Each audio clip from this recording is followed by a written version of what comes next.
민수기 12장. 모세가 구수 여인을 데리고 왔는데 미리암과 아론은 모세가 그 구수 여인을 아내로 맞았다고 해서 모세를 비방하였다. 주님께서 모세와만 말씀하셨느냐? 우리와도 말씀하시지 않았느냐? 그들이 이렇게 말하는 것을 주님께서 들으셨다. 모세로 말하자면 땅 위에 사는 모든 사람 가운데서 가장 겸손한 사람이다. 주님께서는 모세와 아론과 미리암을 당장 부르셨다. 너희 셋은 회막으로 나오너라. 세 사람이 그리로 나갔다. 주님께서 구름 기둥 가운데로 내려오시어 장막 어귀에 서시고 아론과 미리암을 부르셨다. 그 두 사람이 나가서자 말씀하셨다. 너희는 나의 말을 들어라. 너희 가운데 예언자가 있으면 나 주가 환상으로 그에게 알리고 그에게 꿈으로 말해줄 것이다. 나의 종 모세는 다르다. 그는 나의 온 집을 충성스럽게 맡고 있다. 그와는 내가 얼굴을 마주 바라보고 말한다. 명백하게 말하고 모호하게 말하지 않는다. 그는 나 주의 모습까지 볼 수 있다. 그런데 너희는 어찌하여 두려움도 없이 나의 종 모세를 비방하느냐? 주님께서 그들에게 진노하시고 떠나가셨다. 구름이 장막 위에서 거치고 나니 미리암이 악성 피부병에 걸려서 눈처럼 하얗게 되어 있는 것이 아닌가. 아론이 미리암에게로 다가갔다. 살펴보니 그 여인은 악성 피부병에 걸린 것이었다. 아론이 모세에게 말하였다. 참으로 해석합니다. 우리들이 어리석었던 죄와 우리가 저지른 죄를 부디 우리에게 벌하지 마십시오. 미리암을 모태에서 나올 때에 살이 반이나 썩은 채 죽어 나온 아이처럼 저렇게 두지는 마십시오. 모세가 주님께 부르짖어 아뢰었다. 하나님 비옵니다. 제발 미리암을 고쳐 주십시오. 주님께서 모세에게 말씀하셨다. 미리암의 얼굴에 그의 아버지가 침을 뱉었어도 그가 이랫동안은 부끄러워하지 않겠느냐. 그러니 그를 이랫동안 진 밖에 가두었다가 그 뒤에 돌아오게 하여라. 그래서 미리암은 이랫동안 진 밖에 갇혀 있었다. 백성은 미리암이 돌아올 때까지 행군을 하지 않았다. 그가 돌아온 뒤에 백성은 아세롯에서 떠나 바란 광야에 이르러 진을 쳤다. 민수기 13장. 주님께서 모세에게 말씀하셨다. 너는 사람들을 보내어 내가 이스라엘 자손에게 준 가나안 땅을 탐지하게 하여라. 각 조상의 지파 가운데서 지도자를 한 사람씩 보내어라. 모세는 주님의 분부대로 바란 광야에서 그들을 보냈다. 그 사람들은 모두 이스라엘 자손의 우두머리들이었다. 그들의 이름은 다음과 같다. 루벤 지파에서는 사꿀의 아들 삼무아요, 시므온 지파에서는 호리의 아들 사바시요, 유다 지파에서는 여분네의 아들 갈렙이요, 이사갈 지파에서는 요셉의 아들 이갈이요, 에브라임 지파에서는 눈의 아들 호세아요, 베냐민 지파에서는 라부의 아들 발디요, 스불론 지파에서는 소디의 아들 갓디엘이요, 요셉 지파 곧 므낫세 지파에서는 수시의 아들 갓디요, 단 지파에서는 그말리의 아들 암미엘이요, 아셀 지파에서는 미가엘의 아들 스두리요, 납달리 지파에서는 웁시의 아들 나비요, 갓 지파에서는 마기의 아들 구우엘이다. 모세가 땅을 탐지하라고 보낸 사람들의 이름이 이와 같다. 모세는 눈의 아들 호세아를 여호수아라고 불렀다. 모세는 가나안 땅을 탐지하라고 그들을 보내면서 이렇게 일렀다. 너희는 저기 네겝 지방에도 올라가 보고 산간 지방에도 올라가 보아라. 그 땅이 어떠한지 탐지하여라. 그 땅에 사는 백성이 강한지 약한지 적은지 많은지를 살펴보아라. 그리고 그들이 사는 그 땅이 좋은지 나쁜지, 그들이 사는 마을들은 장막촌인지 요새화된 성읍인지, 토지는 어떠한지 기름진지 메마른지, 거기에 나무가 있는지 없는지를 살펴보아라.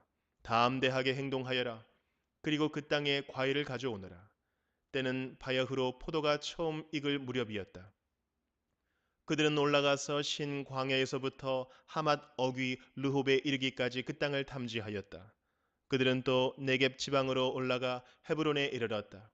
거기에는 아낙 자손인 아히만 부족과 세세 부족과 달메 부족이 있었다. 헤브론은 이집트의 소안보다 7배 먼저 세운 곳이다. 그들은 에스골 골짜기에 이르러 거기에서 포도 한 송이가 달린 가지를 꺾어서 두 사람이 막대기에 꿰어 둘러매었다. 석류와 무화과도 땄다. 이스라엘 자손이 거기에서 포도송이를 땄기 때문에 사람들은 그곳을 가리켜 에스골 골짜기라고 불렀다. 그들은 그 땅을 탐지하러 갔다가 40일 만에 돌아왔다. 그들은 곧바로 바란 광야 가데스에 있는 모세와 아론과 이스라엘 자손의 온 회중에게로 갔다. 그들은 모세와 아론과 온 회중에게 보고하면서 그 땅에서 가져온 과일을 보여주었다. 그들은 모세에게 다음과 같이 설명하였다. 우리에게 가라고 하신 그 땅에 우리가 갔었습니다. 그곳은 정말 젖과 꿀이 흐르는 곳입니다. 이것이 바로 그 땅에서 난 과일입니다. 그렇지만 그 땅에 살고 있는 백성은 강하고 성읍들은 견고한 요새처럼 되어 있고 매우 큽니다. 또한 거기에서 우리는 아낙 자손도 보았습니다. 아말렉 사람은 네겝 지방에 살고 있고 헷 사람과 여부수 사람과 아모리 사람은 산악 지대에 살고 있습니다. 가나안 사람은 바닷가와 요단강가에 살고 있습니다. 갈렙이 모세 앞에서 백성을 진정시키면서 격려하였다. 올라갑시다. 올라가서 그 땅을 점령합시다. 우리는 반드시 그 땅을 점령할 수 있습니다. 그러나 그와 함께 올라갔다 온 사람들은 말하였다. 우리는 도저히 그 백성에게로 쳐올라가지 못합니다. 그 백성은 우리보다 더 강합니다. 그러면서 그 탐지한 땅에 대하여 나쁜 소문을 퍼뜨렸다. 그들은 이스라엘 자손에게 그 땅에 대해 이렇게 말하였다. 우리가 탐지하려고 두루 다녀본 그 땅은 그곳에 사는 사람들을 삼키는 땅이다. 또한 우리가 그 땅에서 본 백성은 키가 장대 같은 사람들이다. 거기에서 우리는 또 네피림 자손을 보았다. 아낙 자손은 네피림의 한 분파다. 우리는 스스로가 보기에도 메뚜기 같았지만 그들의 눈에도 그렇게 보였을 것이다. 시편 49편. 만민들아 이 말을 들어라. 이 세상에 사는 만백성아 모두 귀를 기울여라. 낮은 자도 높은 자도 부자도 가난한 자도 모두 귀를 기울여라. 내 입은 지혜를 말하고 내 마음은 명철을 생각한다. 내가 비유에 귀를 기울이고 수금을 타면서 내 수수께끼를 풀 것이다. 나를 비방하는 자들이 나를 애워싸는 그 재난의 날을 내가 어찌 두려워하리요. 자기의 재물을 의지하는 자들과 돈이 많음을 자랑하는 자들을 내가 어찌 두려워하리요. 아무리 대단한 부자라 하여도 사람은 자기의 생명을 속량하지 못하는 법. 하나님께 속전을 지불하고 생명을 속량할 사람은 아무도 없다. 생명을 속량하는 값은 값으로 매길 수 없이 비싼 것이어서 아무리 벌어도 마련할 수 없다. 죽음을 피하고 영원히 살 생각도 하지 말아라. 누구나 볼 수 있다. 지혜 있는 사람도 죽고 어리석은 자나 우둔한 자도 모두 다 죽는 것을. 평생 모은 재산마저 남에게 모두 주고 떠나가지 않는가. 사람들이 땅을 차지하여 제 이름으로 등기를 해 두었어도 그들의 영원한 집, 그들이 영원히 머물 곳은 오직 무덤뿐이다. 사람이 제 아무리 영화를 누린다 해도 죽음을 피할 수는 없으니 미련한 짐승과 같다. 이것이 자신을 믿는 어리석은 자들과 그들의 말을 기뻐하며 따르는 자들의 운명이다. 그들은 양처럼 스올로 끌려가고 죽음이 그들의 목자가 될 것이다. 아침이 오면 정직한 사람은 그들을 다스릴 것이다. 그들의 아름다운 모습은 시들고 스올이 그들의 거처가 될 것이다.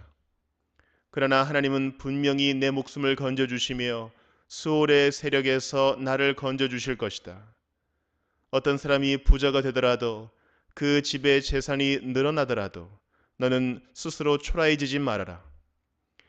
그도 죽을 때에는 아무것도 가지고 가지 못하며 그의 재산이 그를 따라 내려가지 못한다. 비록 사람이 이 세상에서 흡족하게 살고 성공하여 칭송을 받는다 하여도 그도 마침내 자기 조상에게로 돌아가고 만다. 영원히 빛이 없는 세상으로 돌아가고 만다. 사람이 제 아무리 위대하다 해도 죽음을 피할 수는 없으니 미련한 짐승과 같다. 이사야 2장. 이것은 아모스의 아들 이사야가 유다와 예루살렘을 두고 계시로 받은 말씀이다. 마지막 때에 주님의 성전이 서 있는 산이 모든 산 가운데서 으뜸가는 산이 될 것이며 모든 언덕보다 높이 솟을 것이니 모든 민족이 물밀듯 그리로 모여들 것이다. 백성들이 오면서 이르기를 자 가자 우리 모두 주님의 산으로 올라가자 야곱의 하나님이 계신 성전으로 어서 올라가자 주님께서 우리에게 주님의 길을 가르치실 것이니 주님께서 가르치시는 길을 따르자 할 것이다. 율법이 시온에서 나오며 주님의 말씀이 예루살렘에서 나온다. 주님께서 민족들 사이에 분쟁을 판결하시고 뭇 백성 사이에 갈등을 해결하실 것이니 그들이 칼을 쳐서 보습을 만들고 창을 쳐서 낫을 만들 것이며 나라와 나라가 칼을 들고 서로를 치지 않을 것이며 다시는 군사 훈련도 하지 않을 것이다. 오너라 야곱 족속아 주님의 빛 가운데서 걸어가자. 주님께서는 주님의 백성 야곱 족속을 버리셨습니다. 그들에게는 동방의 미신이 가득합니다. 그들은 블레셋 사람들처럼 점을 치며 이방 사람의 자손과 손을 잡고 언약을 맺었습니다. 그들의 땅에는 은과 금이 가득하고 보화가 셀 수 없이 많습니다. 그들의 땅에는 군마가 가득하고 병거도 셀 수 없이 많습니다. 그들의 땅에는 우상들로 꽉 차 있고 그들은 제 손으로 만든 것과 제 손가락으로 만든 것에게 꿇어 엎드립니다. 이처럼 사람들이 천박해졌고 백성이 비굴해졌습니다. 그러니 그들을 용서하지 마십시오. 너희는 바위 틈으로 들어가고 티끌 속에 숨어서 주님의 그 두렵고 찬란한 영광 앞에서 피하여라. 그날에 인간의 거만한 눈초리가 풀이 죽고 사람의 거드름이 꺾이고 오직 주님만 홀로 높임을 받으실 것이다. 그날은 만군의 주님께서 준비하셨다. 모든 교만한 자와 거만한 자, 모든 오만한 자들이 낮아지는 날이다. 또 그날은 높이 치솟은 레바논의 모든 백향목과 바산의 모든 상수리 나무와 모든 높은 산과 모든 솟아오른 언덕과 모든 높은 망대와 모든 튼튼한 성벽과 다시스의 모든 배와 탐스러운 모든 조각물이 다 낮아지는 날이다. 그날에 인간의 거만이 꺾이고 사람의 거드름은 풀이 죽을 것이다. 오직 주님만 홀로 높임을 받으시고 우상들은 다 사라질 것이다. 그때의 사람들이 땅을 뒤흔들며 일어나시는 주님의 그 두렵고 찬란한 영광 앞에서 피하여 바위 동굴과 땅굴로 들어갈 것이다.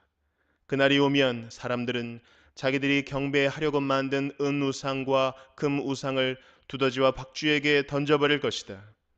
땅을 뒤흔들며 일어나시는 주님의 그 두렵고 찬란한 영광 앞에서 피하여 바위 구멍과 바위 틈으로 들어갈 것이다. 너희는 사람을 의지하지 말아라. 그의 숨이 코에 달려 있으니 수의 샘할 가치가 어디에 있느냐. 히브리서 10장. 율법은 장차 올 좋은 것들의 그림자일 뿐이요 실체가 아니므로 해마다 반복해서 드리는 똑같은 희생 제사로서는 하나님께로 나오는 사람들을 완전하게 할 수 없습니다. 만일 완전하게 할 수 있었더라면 제사를 드리는 사람들이 한 번 깨끗하여진 뒤에는 더 이상 죄의 의식을 가지지 않을 것이고 따라서 제사 드리는 일을 중단하지 않았겠습니까? 그러나 제사에는 해마다 죄를 회상시키는 효력은 있습니다. 황소와 염소의 피가 죄를 없애줄 수는 없습니다. 그러므로 그리스도께서 세상에 오실 때에 하나님께 이렇게 말씀하셨습니다. 주님은 제사와 예물을 원하지 않으셨습니다. 그래서 나에게 입히실 몸을 마련하셨습니다. 주님은 번제와 속죄제를 기뻐하지 않으셨습니다. 그래서 내가 말하였습니다. 보십시오 하나님, 나를 두고 성경에 기록되어 있는 대로 나는 주님의 뜻을 행하러 왔습니다. 위에서 그리스도께서 주님은 제사와 예물과 번제와 속죄제를 원하지도 기뻐하지도 않으셨습니다 하고 말씀하셨습니다.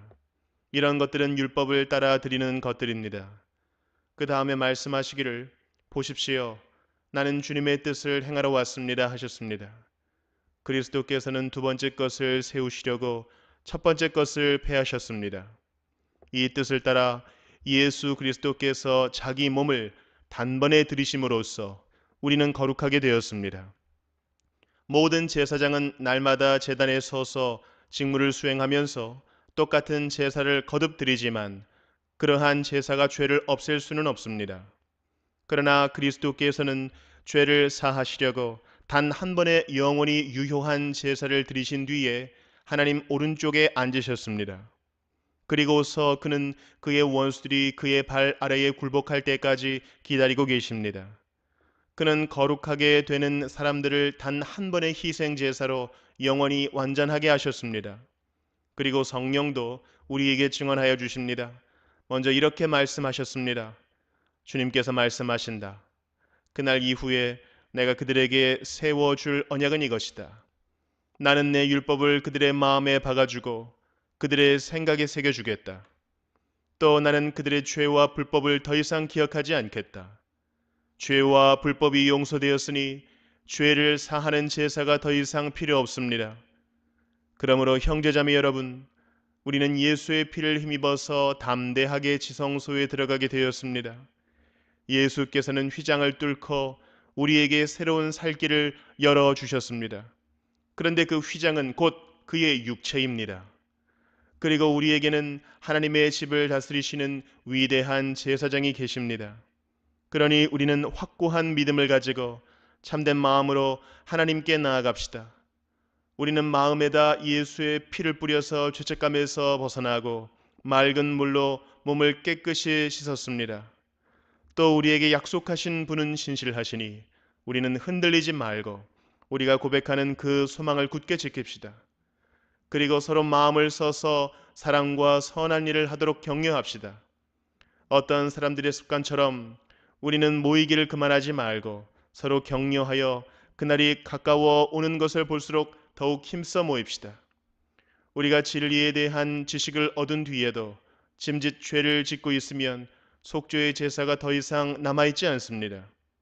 남아있다고 예상할 수 있는 것은 무서운 심판과 반역자들을 삼킬 맹렬한 불뿐입니다. 모세의 율법을 어긴 사람도 두세 증인의 증언이 있으면 가차없이 사형을 받는데 하나님의 아들을 짓밟고 자기를 거룩하게 해준 언약의 피를 대수롭지 않게 여기고 은혜의 성령을 모욕한 사람은 얼마나 더 무서운 벌을 받아야 하겠는가를 생각해 보십시오. 원수를 갚는 것은 내가 할 일이니 내가 갚아주겠다 하고 말씀하시고 또 주님께서 그의 백성을 심판하실 것이다 하신 분을 우리는 알고 있습니다. 살아계신 하나님의 징벌하시는 손에 떨어지는 것은 무서운 일입니다. 여러분은 빛을 받은 뒤에 고난의 싸움을 많이 견디어낸 그 처음 시절을 되새기십시오. 여러분은 때로는 모욕과 환난을 당하여 구경거리가 되기도 하고 그런 처지에 놓인 사람들의 친구가 되기도 하였습니다. 여러분은 감옥에 갇힌 사람들과 고통을 함께 나누었고 또한 자기 소유를 빼앗기는 일이 있어도 그보다 더 좋고 더 영구한 재산이 있다는 것을 알고서 그런 일을 기쁘게 당하였습니다. 그러므로 여러분의 확신을 버리지 마십시오. 그 확신에는 큰 상이 붙어 있습니다. 여러분이 하나님의 뜻을 행하고서 그 약속해 주신 것을 받으려면 인내가 필요합니다. 이제 아주 조금만 있으면 오실 분이 오실 것이요 지체하지 않으실 것이다. 나의 의인은 믿음으로 살 것이다. 그가 뒤로 물러서면 내 마음이 그를 기뻐하지 않을 것이다. 우리는 뒤로 물러나서 멸망할 사람들이 아니라 믿음을 가져 생명을 얻을 사람들입니다.